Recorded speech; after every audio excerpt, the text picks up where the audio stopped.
नमस्कार, मैं हूं अखिलेश पांडे और आप देख रहे हैं सी न्यूज भारत। वक्त हो चुका है न्यूज आर का। बलिया में सपा नेता राजीव राय के बयान से हंगामा मचा है। सपा को बूथ स्तर तक मजबूत करने की कवायद में हुई मीटिंग के दौरान राजीव राय सपा प्रवक्ता को ये कहना भारी पड़ रहा है कि जनेश्वर मिश्रा के दिवंगत होने के समय सबसे पहले वो पहुंचे और उनके दिवंगत होने के बाद उनके द्वारा खर्चा उठाया गया। जहां मौके पर उपस्थित जनेश्वर मिश्रा के भतीजे तारकेश्वर मिश्रा समेत सभी ब्राह्मण नेताओं को बुरा लगा और प्रतिक्रियाओं का दौर शुरू हो गया। पेश है एक रिपोर्ट। कार्यकर्ता बैठक के दौरान सपा के राष्ट्रीय सचिव और प्रवक्ता राजीव राय द्वारा छोटे लोहिया जनेश्वर मिश्रा पर टिप्पणी करना कार्यकर्ताओं को नागवार गुजरा है। पहले तो सुनिए क्या कह रहे हैं सपा प्रवक्ता। बलिया के वरिष्ठ सपा नेता और ब्राह्मण नेता प्रेम शंकर चतुर्वेदी ने कहा कि ऐसी ऊंची टिप्पणी करने वालों पर कार्यवाही होनी चाहिए। सपा के वरिष्ठ नेता एवं पूर्व मंत्री विधायक सनातन पांडे ने भी राजीव राय के बयान पर कहा, महान नेता और दिवंगत आत्मा पर टिप्पणी करना ऊंची बात है। जी, उनके नाम से बड़े-बड़े प्रतिष्ठान भी उत्तर प्रदेश के जी वहाँ बनाए हैं। तो क्या लगता है कि हमारी की जो चपाई है माता पिता गुरु के वाणी जिन्हें विचार सहयोग सच्चाई, इसको भूल गए हैं क्या? अभी वो भूल गए कि याद किए हैं, ये तो तय है कि आपका सवाल सही है कि वो भूल गए हैं। और भूल गए हैं तभी वो इस तरह की बातें कर रहे हैं। इसके पीछे उनका राजनीतिक उद्देश्य क्या है? अब उनके मन की बात, उनके राजनीतिक उद्देश्य की बात मैं कैसे बताऊं? मैं सिर्फ इतना जानता हूं कि उनके इस बात का सरेआम मन से कहना, इसकी जितनी निंदा की जाए कम है। अब मैंने पहले भी कहा, फिर मैं रिपीट कर रहा हूं अपनी बात कि न इन ऐसे बातों से उनका भला होने वाला है और न ही मेरी जानकारी में पार्टी का भला होने वाला है। तो पार्टी से क्या क्या लगता है कि की पूरा प्रदेश, पूरा देश ये जानता है, पूरा ये जनता जानता है कि सबसे ज्यादा जनेश्वर मिश्रा के करीबी कोई थे तो वो नारद राय थे जी। और क्या ये इस चुनाव में नारद राय को बदनाम करने की साजिश हो रही है या कहीं ना कहीं इस बयान के पीछे नारद राय टारगेट किए जा रहे हैं? क्या लगता है आपको? नारद राय जी को बदनाम करने की बात मंशा है नहीं है, मैं इस पर खुल कर कुछ बात नहीं कर सकता।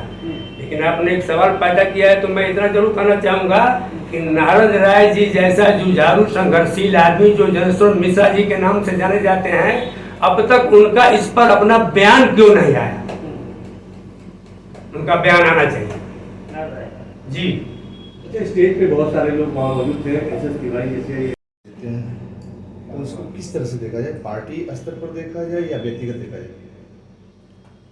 पार्टी को मैं इसमें कौन शामिल करूं? पार्टी उनका व्यक्तिगत विचार ही हो सकता है, उनका संबंध था। वो किन परिस्थितियों में क्यों, क्या जरूरत पड़ी कार्यकर्ता मीटिंग में, क्या जरूरत पड़ी इस तरह की बात बताने का, मैं इसको समझ नहीं पा रहा। अभी राजीव राय जी बताएंगे। कार्यकर्ता मीटिंग में कोई नेता आता है तो वो कार्यकर्ताओं को उत्साहवर्धन के लिए अपनी बात करता है। वो व्यक्तिगत रिश्तों में आपने किसको क्या दिया, वो भी मरे हुए व्यक्ति को।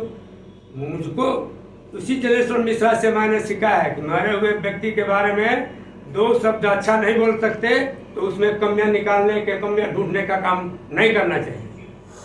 और राजनीति में मंच पर चाहे जो जिसको बोल दे, व्यक्तिगत रूप से टेबल टॉक करते हुए ईमानदारी बरतनी चाहिए। सच कबूल करें, आप और हम दोनों दो विचारधारा के पार्टियों के हैं, फिर भी टेबल टॉक करते हुए ये ईमानदारी से कबूल करें कि सच क्या है और झूठ क्या है। पार्टी संगठन और तमाम बड़े नेता खामोश क्यों है? नेताजी क्यों खामोश है? इसके पीछे क्या वजह है कि आप जैसे कार्यकर्ता वो सामने आना पड़ रहा है? यहाँ के विधायक मंत्री क्या कर रहे हैं, वो क्यों खामोश है? हाँ, ये क्या आपका सवाल तो अपनी जगह पर सही है। माननीय राम गोविंद, मैंने कहा माननीय राम गोविंद चौधरी जी भी उस पर उपस्थित थे।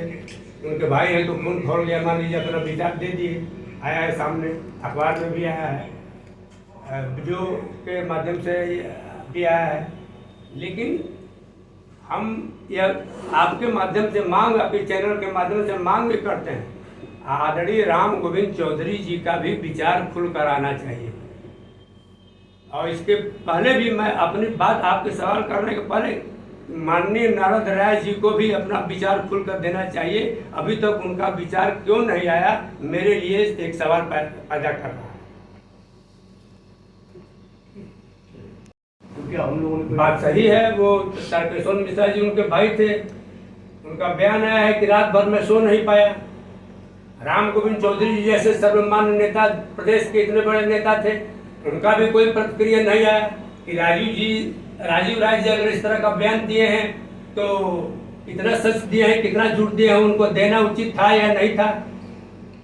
तो क्या पार्टी में गोलबंदी चल रही है सर? देखा जा रहा है जिस तरीके से उन्होंने बयान दिया और काफ़ी मतलब चर्चा में ये रहा, तो क्या पार्टी से क्या मांग करेंगे, उनके खिलाफ किस तरह की कार्रवाई इसकी होनी चाहिए? जानकारी क्या मेरे जैसे आदमी, एक बार अमर सिंह जी, इनसे बड़े नेता, बड़े कैपिटलिस्ट थे, इनसे बड़े नेता थे, वो उंगली उठाए थे जनेश्वर जी पर और वो पार्टी से निकाल दिया। उसमें माननीय मुलायम सिंह जी सर्वमान्य नेता थे हमारे।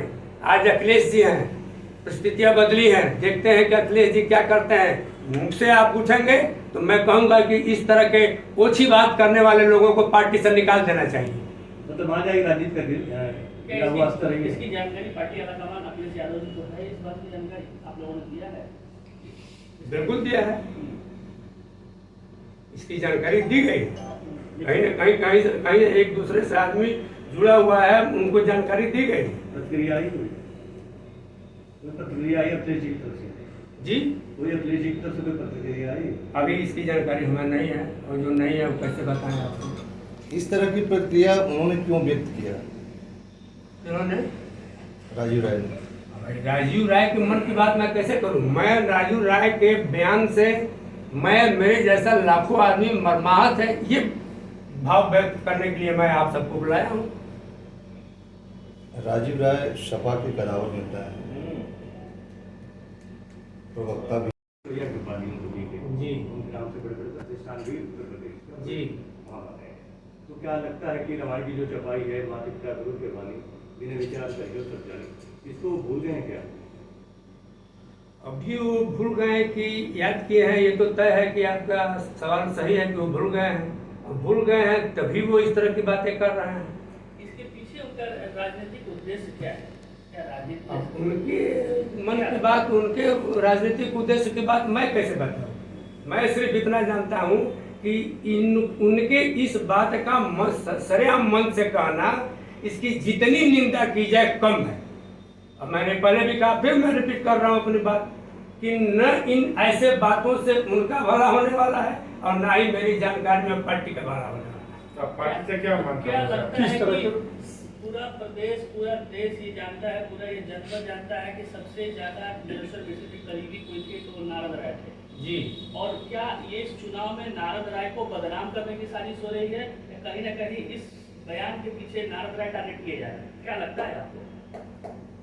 नारद राय जी को बदनाम करने की बात मंशा है नहीं है, मैं इस पर खुल कर कुछ बात नहीं कर सकता। लेकिन आपने एक सवाल पैदा किया है तो मैं इतना जरूर कहना चाहूँगा कि नारद राय जी जैसा जुझारू संघर्षशील आदमी जो जनेश्वर मिश्रा जी के नाम से जाने जाते हैं, अब तक उनका इस पर अपना बयान क्यों नहीं आया?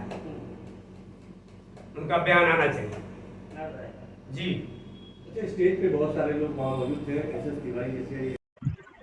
राजीव राय जी अपना परिचय देते हुए जनता में, लोगों के सामने कहते कह गए कि हम जनेश्वर मिश्रा जी के मरने के बाद इलाहाबाद प्रयाग में सबसे पहले पहुंचे और फिर वहां से दिल्ली में जो उनका राशन पताई का बकाया या कर्मचारियों का बताया वेतन का भुगतान का, हमने सब कर दिया था। यहाँ तक उनकी सेवा करते थे।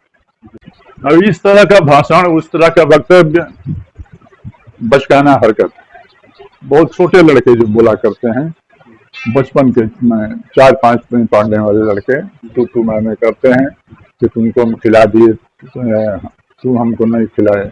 इस तरह का बचकाना हरकत शोभनीय नहीं और पार्टी हक में भी नहीं। बलिया से सी न्यूज संवाददाता राजू गुप्ता की रिपोर्ट। आपको बता दें कि सपा के थिंकर टैंक स्वर्गीय जनेश्वर मिश्रा पर टिप्पणी करना सपा प्रवक्ता पर भारी पड़ रहा है, जिसके बाद ब्राह्मण नेता लामबंद हो गए हैं। वैसे सपा के लिए 2024 लोकसभा चुनाव के मद्देनजर देखा जाए तो ये बयान फिर एक बार सपा को कमजोर कर सकता है। फिलहाल इस खबर में बस इतना ही। देश दुनिया की तमाम खबरों के लिए देखते रहें सी न्यूज भारत। हर खबर आपके साथ, आपके हाथ।